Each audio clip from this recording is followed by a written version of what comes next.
episode is proudly sponsored by Vividly.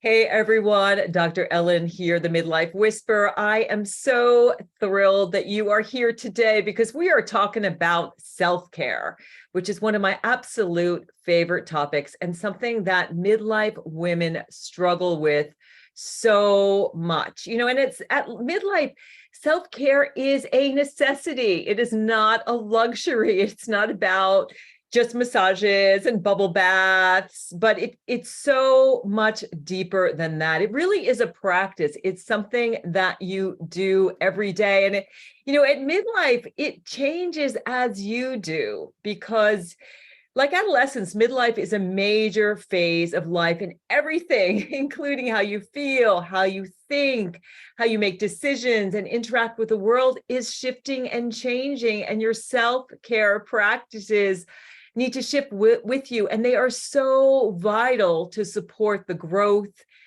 that is happening, inside of you and outside of you. And today's show is going to help you break through your biggest self-care roadblocks and develop a new framework to identify what you need in the moment. My guest is one of the UK's leading self-care experts. She's a psychologist and author, Suzy Reading.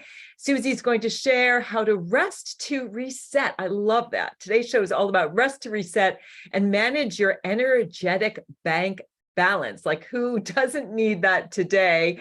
And she's going to help you revolutionize your relationship with rest and ultimately your relationship with yourself. So it's going to be an awesome show that is going to give you tons of tips and help you to elevate your self-care practice. And I want to let you know that today's show is sponsored by Vividly, a platform that empowers women to transition, edit, and flourish through midlife.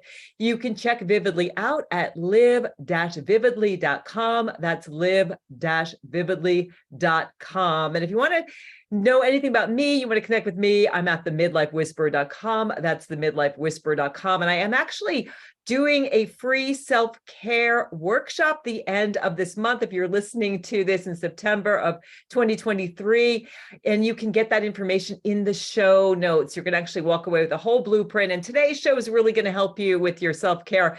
But before I bring Suzy on, I want to talk a little bit about my experience with self-care. So in my 40s, my self-care sucked. To be truthful, pretty much the first 4 to 5 decades of my life, self-care was so much about exercise and diet. Does that sound familiar? Doing all the things to lose weight, to have that perfect body. It was kind of like this, oh my gosh, completely about self-improvement instead of self-love and self-compassion. And, in my 40s, I was a personal fitness trainer, which, if you've listened to me, I've said this a lot. It was like being an alcoholic working in a liquor store. I was addicted to exercise. I love exercise, but I tended to really overdo it. I worked out with all my clients 4 to 6 hours a day. I really was going low on the calories. On the outside, I looked great. I was that buff, group exercise instructor, but inside, I was a mess. I was exhausted. I actually had undiagnosed depression and Hashimoto's disease. I had 2 little children, a marriage that sort of fed that inner critic. Things were a mess, and I really wasn't doing the self-care dance the way that I am now. And fortunately, I found self-compassion. I met Kristen Neff, who was on my dissertation committee, and she inspired me and also required me to learn self-compassion. So I went off to the Mega Institute for 5 days and learned basically mindful self-compassion with her and Christopher Germer. Went on to take the mindful self-compassion teacher training. And for the last decade or so, I've been practicing self-compassion, which is essentially treating yourself the way you would a good friend. And it really has changed my self-care MO. Now, what I do, and I recommend this for you, is, I have a big list of all the ways I love to take care of myself. You can make a list of how you already take care of yourself, how you'd like to take care of yourself in the categories of body, mind, heart, spirit, and relationships. And then when you notice, oh my God, I am exhausted, I need some self-care, or I'm struggling, I'm suffering, you pull out the list and you give yourself what you need. And what you're going to discover when you meet Suzy in a moment is that, self-care can take moments and it can be absolutely free. One of my self-care go-tos is just taking a deep breath. You can do that right now. Even if you're driving, if you're walking, or wherever you're listening to this, just take one deep breath. Perhaps place a hand on your heart. Maybe repeat a little mantra like, I love and care about myself. I'm here for me today. And that's it. 30 seconds, absolutely free. So let me bring on Suzy, because I know she's got a whole toolkit of self-care practices for you. Suzy is a mother of two, and she is an author. She's the chartered psychologist and coach, and she specializes in self-care, helping people manage their stress, emotions, and I love this, their energetic bank balance. I can't wait to get into that. It was her life experience of motherhood colliding with the terminal illness of her father that sparked her passion for self-care, which she now teaches to her clients, young and old, to cope during periods of stress, loss, and change, and to boost their resilience in the face of future challenges. Her latest book is Rest to Reset. It's hot off the press. I just purchased it. It is beautiful, illustrations, tons of practices. You got to pick it up. We'll put it in the show notes so you can grab it. Suzy, welcome to Rock Your Midlife. I am so excited to welcome you and join you to the conversation. Oh, thank you, Ellen. Thank you for such a lovely, warm welcome. And there's so much in what you've said that really strikes a deep chord. I'm really looking forward to our conversation today. Yeah, thank you. Well, let's start off. Tell us about your experience. So it sounds like you were a caregiver. I don't know if you had kids at the time and how you went. And we were talking, before we kind of started the podcast about you being a personal trainer as well. And I'd love to know how you got into making sort of self-care your mission, to share that with people. Okay. I think what you said about our self-care needing to change with the evolving seasons of our life, that really resonates. And I think that's really where my personal journey with self-care as a concept began. So I think it's fair to say, I was a personal trainer and a yoga teacher. I trained to be a psychologist. I had an extensive, nourishing toolkit that I was well versed with. I had a real commitment to taking good care of myself. But when I became a mum, at the same time as effectively losing my dad, the things that I would normally do to nourish myself didn't hit the sides. The fact is, I didn't have the same time, the same freedom, the same energy. I needed a whole different toolkit. I needed my needs completely changed. But also at that time of squeeze, in that brain fog, that what I can only describe as energetic bankruptcy, it was really hard to put my finger on alternatives. And I think this is something that resonates broadly. When we need it the most, that's when the things that we used to do or normally do are hard to do. And it's really hard to identify how we can take care of ourselves in the moment. And what I love that you said to do was to write a list, map it out.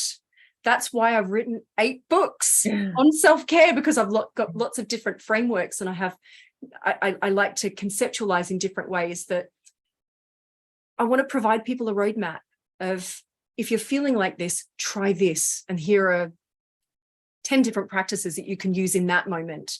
So yeah, the journey keeps evolving. And I love that I started with the self-care revolution, and then I was able to write for parents, and then I was able to look at self-care for tough times. And then this latest book of being able to look at rest, that it's such a juicy subject. So thank you for having me on to talk about it. Oh, my pleasure. And it is so ironic that when we need it the most, when we need self-care the most, we don't do it. I was talking to a client the other day, and she has she has 3 boys, and one of them actually has a really serious disease, which makes it incredibly difficult for her. and she had given up her meditation practice. And I was like, no, this is really what you need to do right now. But it's so hard. And you talk about this in the book about, first of all, it is hard to find the time and do it. And also there is this sort of, I think it's societal, but it's also subconscious, that rest, giving ourselves what we need. When we start to do all of those things, we feel guilty, or we feel like, in this hustle culture, I got to be productive all the time. What do we do about that? And why is it so bloody hard for us to slow down and take 30 seconds to close our eyes and simply rest?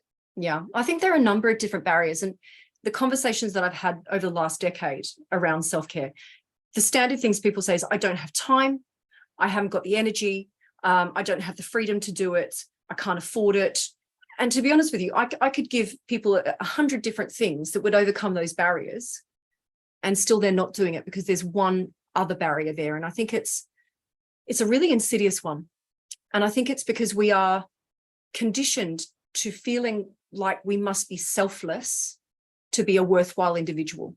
Right. And that conditioning starts really, really young. So it's not even that I don't feel worthy of it. It's the fact that we don't feel like it's okay to be a separate entity, to be our own selves. Yeah. If you look at the messaging, a good baby is one that doesn't cry.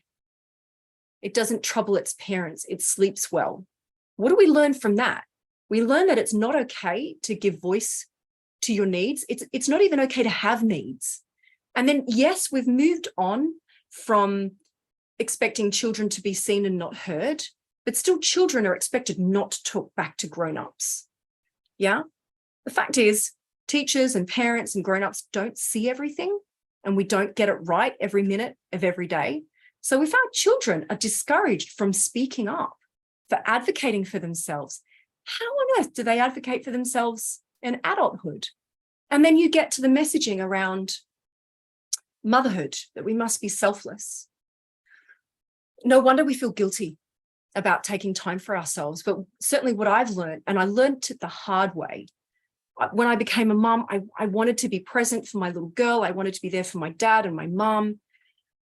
But what I learned really, really quick smart was that my depletion served nobody, and that my replenishment served everybody I cared about and every person my life touched. Yeah, that is so powerful, but it's interesting. We do learn it from, day one, that we're supposed to be small and quiet and not have our needs met. And especially as women, a lot of us are our mothers, just doing for everybody else. And that's something what I see with clients. I work with something called immunity to change. And there's this deep guilt is there keeping something in place. I had one grandmother who was working 2 jobs, absolutely exhausted, not doing any self-care, even though she liked doing this. She liked moving her body, she liked exercising, eating right. But it was this underlying belief that if I take care of myself, if I take that, exercise class or prep my meals, I won't be needed and loved. If I put my kids off, if I say, you know what, I'm taking time for me, they won't. There was this underlying belief that, I won't be loved. How do we deal with that guilt? Because the guilt's there to protect us, but guilt is not a productive emotion if we're not doing something wrong. If we do something wrong and guilt shows up, it's like, okay, if I yell at my kids, I feel guilty, I can change my behavior. But, in this instance, doing self-care is not a behavior that is wrong. It's a behavior that's right. So how do you work with your clients in terms of helping them overcome guilt? Jen, I'm going to be honest. There are still times when I feel guilty about certain things. So this is definitely something I'm working with my clients, but the messaging that we've received is so tenacious that I still feel it, even after a decade of working in this area. So what I would say is, let's take a look at the opposite of selflessness isn't selfish. Okay, so I think we need to hold that to the light first. I would say that the opposite of selfless is boundaried. Okay, and we can be kind, loving human beings and have boundaries. Okay, so it's not about being selfish, it's about honoring self.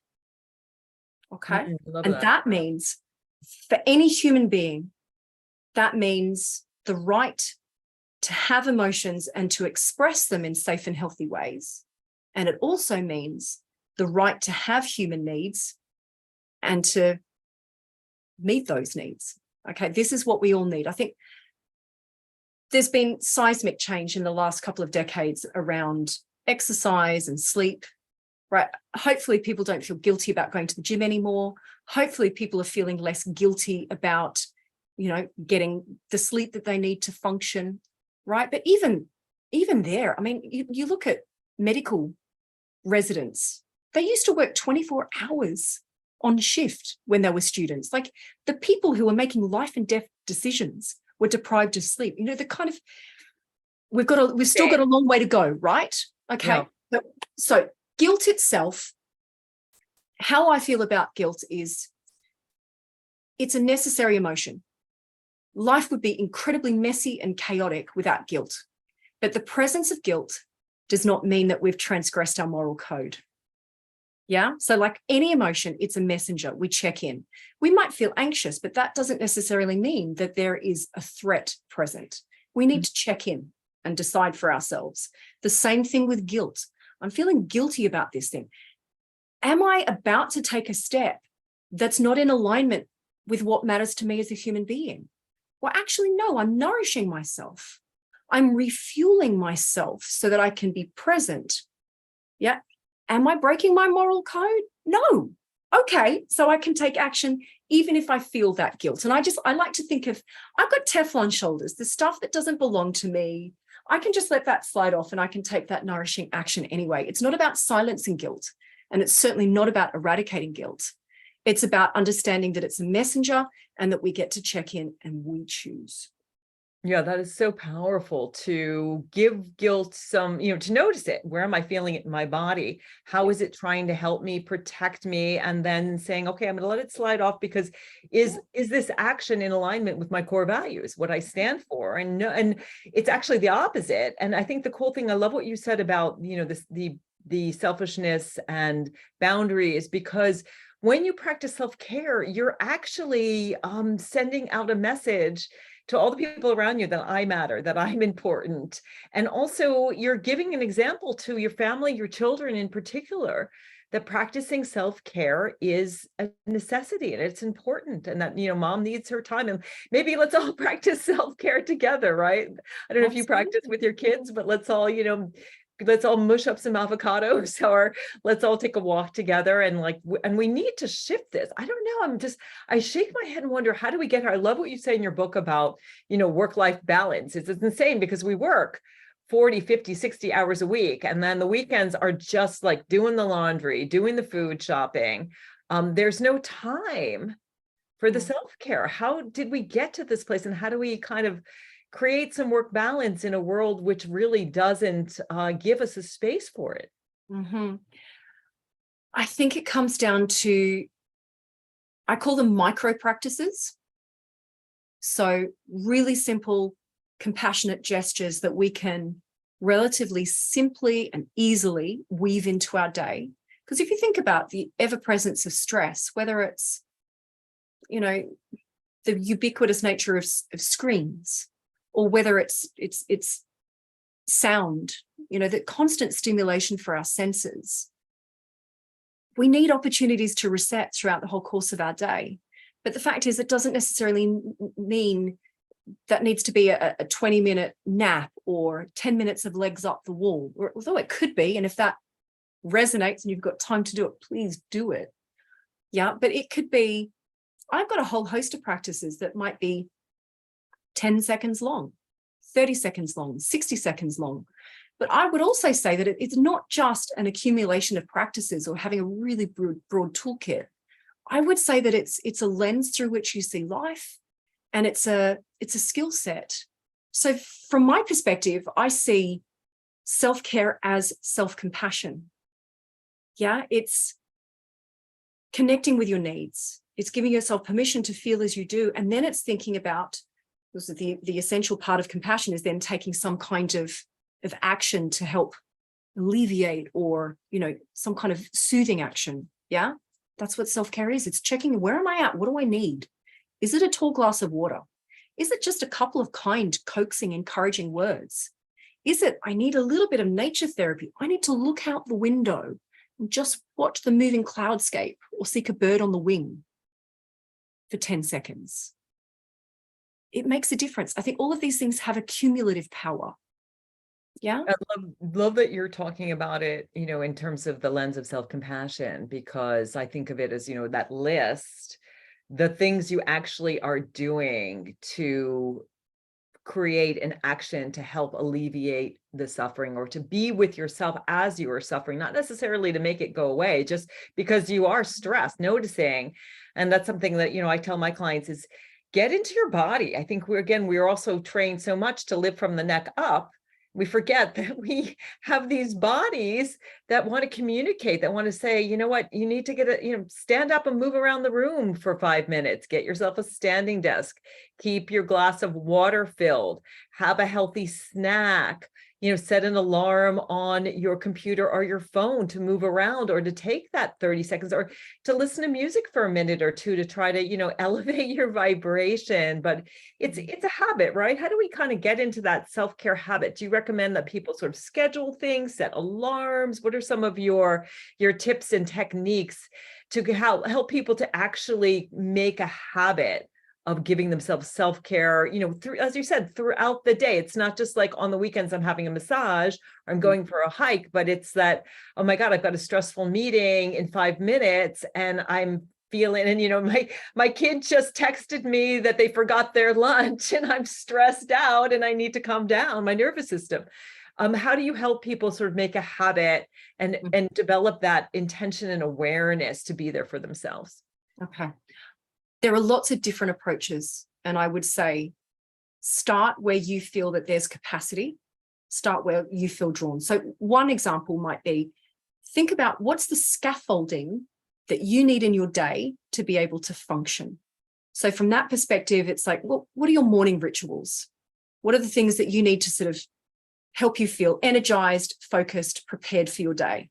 And then throughout the course of your day, what are the things that you need to do? If you're noticing a little slump in energy, what are the practices that you can do that will give you a little bit of a pep? What are the evening practices that will help you wind down and, give yourself permission to literally down tools? What are the things that you would do literally before bed? So it's taking that scaffolding approach. But for anyone that's feeling like, oh my God, that's really big. And in a sense, that is really big. But I would encourage people to observe, what are you already doing? Yeah. What are the things that are happening in your day already? How can you make those things more nourishing? So, for example, how you greet the day. Is the first thing you do picking up your phone and scrolling? Now, for many people, it is. Can we do a little something before that? Can you just give yourself 30 seconds to do a little sensory meditation where you feel the warmth of the covers, the softness of the mattress, or the support of the mattress beneath you, that sense of being held? Can you listen out for some bird song, for a sense of, okay, we're in this together? Are there some, the sounds of life around you, right? So you're starting the day with that instead of picking up the phone. How you have your shower. You can ruminate on what someone said to you yesterday, or mull over your to-do list and freak yourself out with the amount of things required of you. Or you could smell the fragrance of the product that you're using, or just really give your full attention to the sensation of the water cascading from your shoulders, the warmth, the cleansing properties. This doesn't take any extra time. You're doing it anyway, but it's how you do it. Yeah. So Yeah. I'd look at the scaffolding. I'd look at what you're already doing and making that more nourishing. I'd also get really proactive and think about, what are the regular triggers in your day? So, for example, it might be getting the kids out, of the morning on the school run. Is there a little practice that you could do that would just help you kind of vent some of that? Is it a lion breath in those moments? Mm-hmm. Is it taking 10 mountain breaths before you even, embark on the school run? And having a sense of, if I'm feeling X, then I will try 1, 2, 3, a list of things that you can try. Getting really proactive. And that's why I wanted to write Rest to Reset, because there are 25 different toolkits in there. What do you do if you're feeling a sense of sensory overload? Or exactly as you said, I'm preparing for an important phone call or an important meeting. What can I do to get myself into the right headspace to actually have that conversation? That's how we can use self-care. Yeah, that's beautiful. It's getting to the habit of using the scaffolding of your day to create these I mean, it's mindfulness too, being mindful. Like you can take a shower and you can be thinking about, oh my God, I've got so much to do today. I'm so stretched out. Or you can take a shower thinking, this water feels so good. And I love little things too, like buy yourself a beautiful soap, Yep. or a little essential oil, because and getting into all your senses. I Yeah. love the sense of smell, because our emotional processing is so close to our nose. And Mhm. so, smelling things, tasting things, having a meal and saying, I'm just going to take a little extra time to make that meal a little bit more special, or I'm going to eat it mindfully. And building these things into your day. I mean, I love even things like saying a moment of gratitude every time I get in the car. I'm going to take a moment and just say, thank you, universe, for helping me to get to where I need. Thank you for this car. Thank you for these children. I think that gratitude piece can really shift our mentality too, and bring us into that mindful moment. I want to touch on two things, some of the things you talk about in the book, what we often do, which sort of undermines our well-being. Basically, caffeine, sugar, alcohol, screens. Are there self-care practices that can displace that? Because I find, with a lot of my clients, the majority of people who come to me initially are like, they're doing the threesome with Ben and Jerry's and the Netflix, or they're doing the, cheddar and Chardonnay party in the evening. Got in this place where we're so stressed out that we're looking to substances and screens to help us wind down. How do we get out of that habit? And then conversely, in the morning, we're looking at the caffeine and the sugar to get us through the day. How do we sort of displace, I wouldn't say break, but displace that and get into Yeah, a healthier self-care mode with those practices that are so common? absolutely. I think we need to bring it to the light first and foremost, because a healthy relationship with alcohol looks different for every individual. Yeah, for some people that's going to be, I'm going to abstain. That's what works better for me. For some people it's going to be, I drink on a Friday night, or I only drink in company. It's like, these are our boundaries with ourselves. And I think we need to be very honest. I think a lot of these, they're compensatory behaviors, aren't they? And essentially they're crutches. They're crutches that help us cope in this moment, but actually they make tomorrow harder. Yeah. So I think we need to take a look at, to what extent are we relying them? What are our healthy boundaries with them? What does that look like for us as an individual? And I think you've named them beautifully: alcohol, caffeine, sugar, screen time, online shopping, and look at what works for us. And in those moments where we sort of habitually turn to them, the fact is there is an underlying need. And it's not about saying, well, don't do that and don't do anything. Yeah. It's about saying, okay, so if I would habitually pick up my phone and scroll at this time, I'm looking for some kind of connection, or I'm looking for some kind of distraction. How can I meet that need in a life-giving way? And sometimes that's going to require us getting really creative. Yeah. Sometimes that's going to require us getting together in partnership with someone else and say, oh, I don't know what to do in this place. I need a swap. That's what I do. That's the bulk of my job, actually helping people develop a self-care toolkit that feels resonant and accessible. That's a great alternative to that third cup of coffee in the afternoon or wine o'clock of an evening. Yeah. But I think we need to get intentional about it and really take a good hard look at, these are the choices that I'm making. These are the consequences of those choices. And I can do things differently, but I just might need to get super organized. I might need to get really intentional and make sure that those things are not in the house, or I've actually generated this toolkit that I've written down, because I'm in those moments, I'm so conditioned to picking up the phone or picking up that glass or opening that box of chocolates. I need it written down. I'll choose that. It's like a little pick and mix. I'll do that thing instead. Yeah.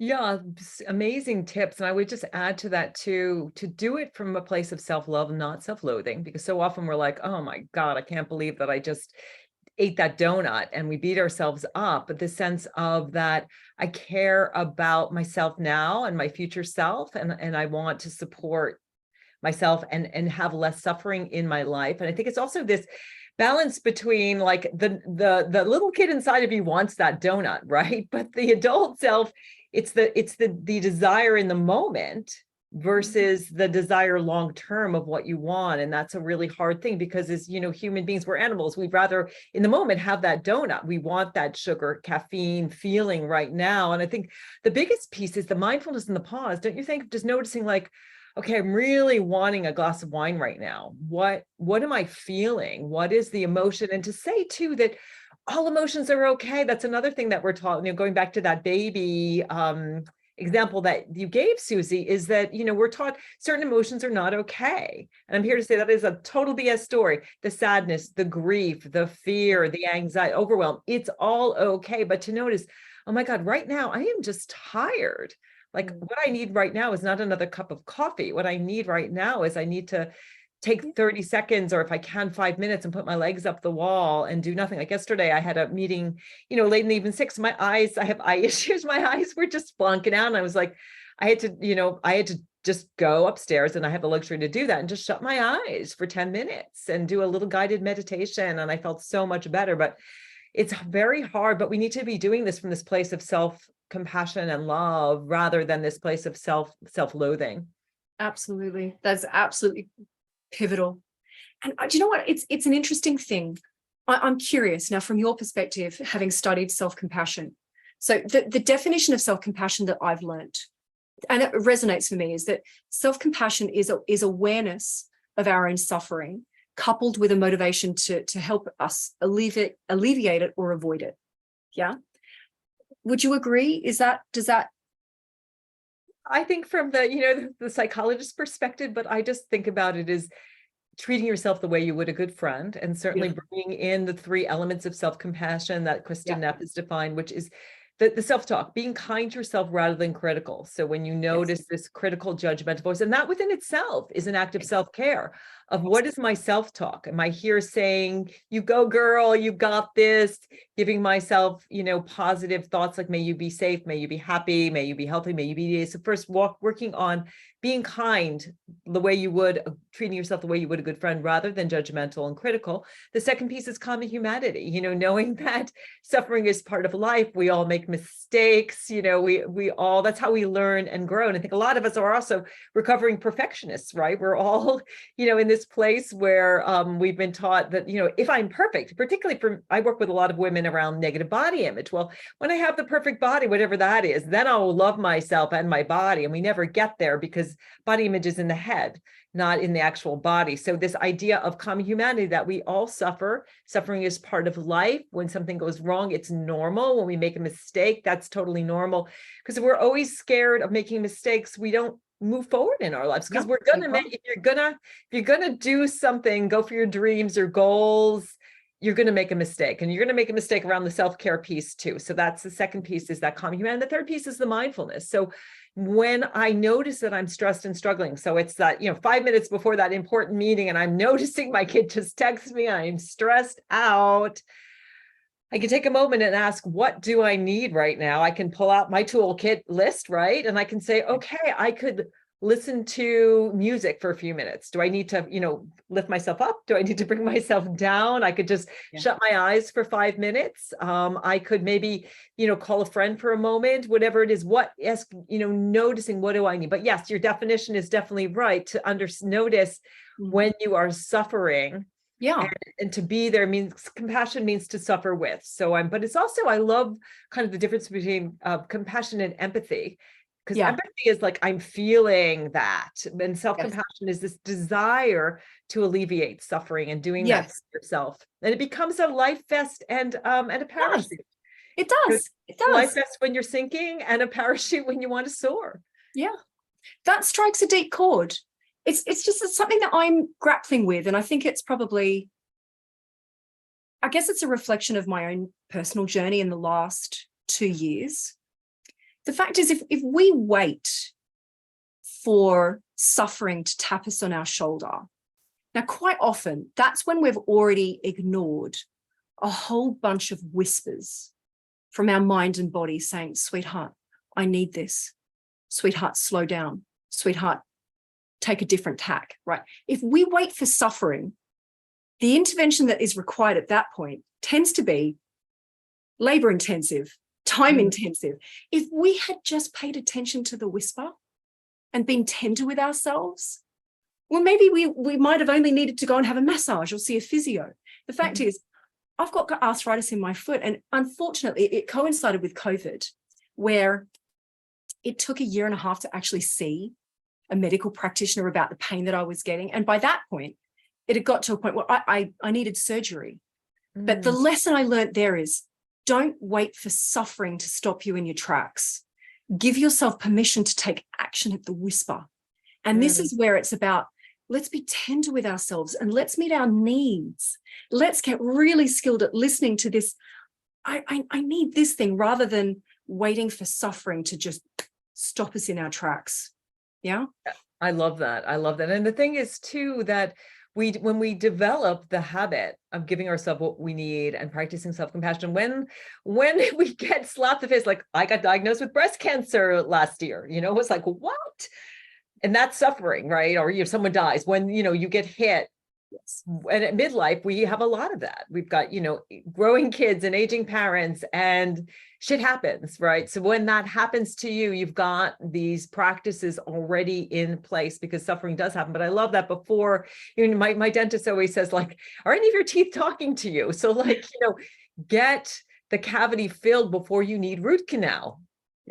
Yeah. That's such an amazing point. Well, it has been such a delight, Suzy. I want to let people know the book is Rest to Reset, and it's hot off the press. It's a beautiful book. It's available. The Kindle is beautiful. The actual hard copy is beautiful. I've seen your Instagram, and your Suzy Reading on Instagram as well. People want to follow you. Yeah, I share all of the practices that sustain me through my day. So if anyone's thinking, what is this 10-second practice that you're talking about? I demonstrate them all on Instagram. So yeah, people will find a whole resource library there.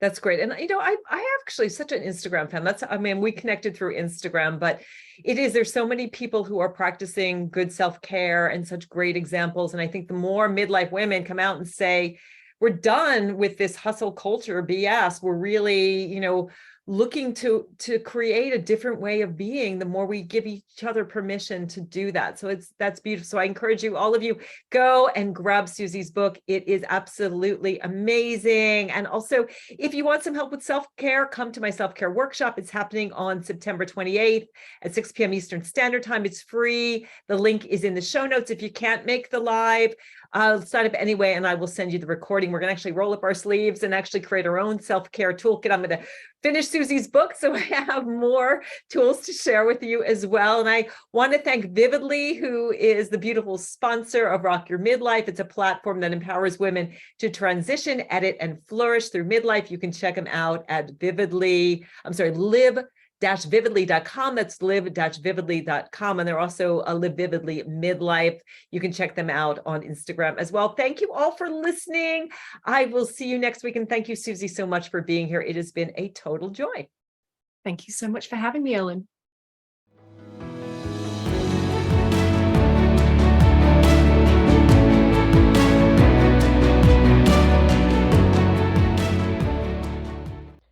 This episode is proudly sponsored by Vividly.